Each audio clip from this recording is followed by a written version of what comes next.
Shalom, kita jumpa lagi dalam renungan singkat GBT Kristus Pengasih.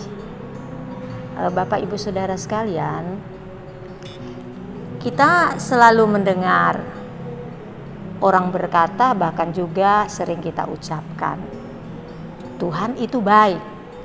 Bahkan kita lagukan, sebab Tuhan baik, selalu baik. Tapi sejauh mana kita memahami kata Tuhan itu baik?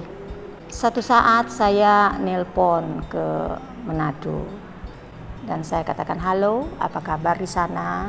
Katanya, oh puji Tuhan saya sehat, tokonya rame. Terus saya jawab, loh kalau sakit berarti bagaimana? Tidak ada puji Tuhan, Tuhan itu baik. Kalau tokonya sepi, apa kita tidak bisa berkata Tuhan itu baik? Ya di sana jawab, loh jangan begitu toh. Ya iya saya guyon. Ya kita kan bisa share. Bapak Ibu Saudara, pada umumnya orang percaya hanya memahami kebaikan Tuhan dengan ukuran kalau sehat, kalau lulus sekolah, kalau pekerjaannya dengan gaji yang cukup, mendapat jodoh, lolos dari masalah, keluarga rukun, anak-anak dengar-dengaran sama orang tua. Padahal hal ini juga bisa dimiliki oleh orang-orang yang tidak mengenal Tuhan. Bahkan bisa dimiliki oleh orang-orang yang tidak beragama. Bapak Ibu Saudara, ukuran Bapak itu baik atau Tuhan itu baik bukan hanya ketika Tuhan memberkati kita, tetapi ukuran Tuhan itu baik juga ketika Ia mendidik kita. Titus pasal 2 ayat 11-12, karena kasih karunia Tuhan yang menyelamatkan semua manusia sudah nyata, Ia mendidik kita supaya kita meninggalkan kefasikan dan keinginan-keinginan duniawi, dan supaya kita hidup bijaksana, adil, dan beribadah di dalam dunia sekarang ini. Kebaikan Tuhan itu tidak berhenti hanya menyelamatkan, tetapi dilanjutkan dengan mendidik. Untuk apa Bapa mendidik kita?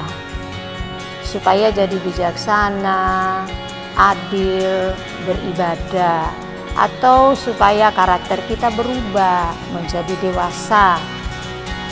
Kenapa orang percaya harus dewasa? Supaya orang percaya itu bisa nyambung dengan Tuhan. Bukankah rencana Tuhan supaya satu waktu kita orang-orang percaya bisa tinggal dengannya? Untuk berapa lama? Untuk selamanya.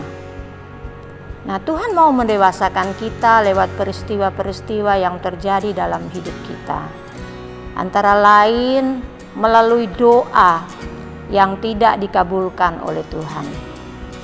Orang yang belum dewasa menganggap Tuhan itu tidak baik kalau yang ia minta atau yang ia doakan tidak terkabul. Sedangkan firman Tuhan kan menulis, yang minta mendapat, yang nyari menemukan, yang ketuk pintu dibukakan. Mari kita baca di dalam Matius pasal 7 ayat 7 dan 8. Mintalah maka akan diberikan kepadamu, carilah maka kamu akan mendapat, ketoklah maka pintu akan dibukakan bagimu. Karena setiap orang yang meminta menerima, dan setiap orang yang mencari mendapat, dan setiap orang yang mengetuk baginya pintu dibukakan. Ayat ini jangan dipahami kalau kita minta pasti beri. Kata diberi menurut terjemahan asli itu didengar. Nah, jadi setiap doa kita pasti didengar oleh Tuhan. Tapi belum tentu dijawab ya oleh Tuhan. Sebab kalau yang kita minta tidak sesuai dengan kehendaknya, pasti tidak diberi. Karena Tuhan itu baik. Dia lebih tahu yang terbaik bagi kita. Amin. Maksud cari dalam ayat ini, itu yang dicari bukanlah permintaan kita, tapi yang dicari adalah kehendak Tuhan. Jadi Tuhan mau mendidik kita supaya lewat semua yang kita inginkan, yang kita cari bukanlah keinginan kita, tetapi adalah kehendak Tuhan. Jadi Tuhan mau mendidik kita supaya lewat semua yang kita inginkan, yang kita cari adalah kehendak Tuhan, bukan memaksakan kehendak kita. Tuhan mau mendidik kita agar lewat semua peristiwa yang kita alami, kita menemukan kehendaknya.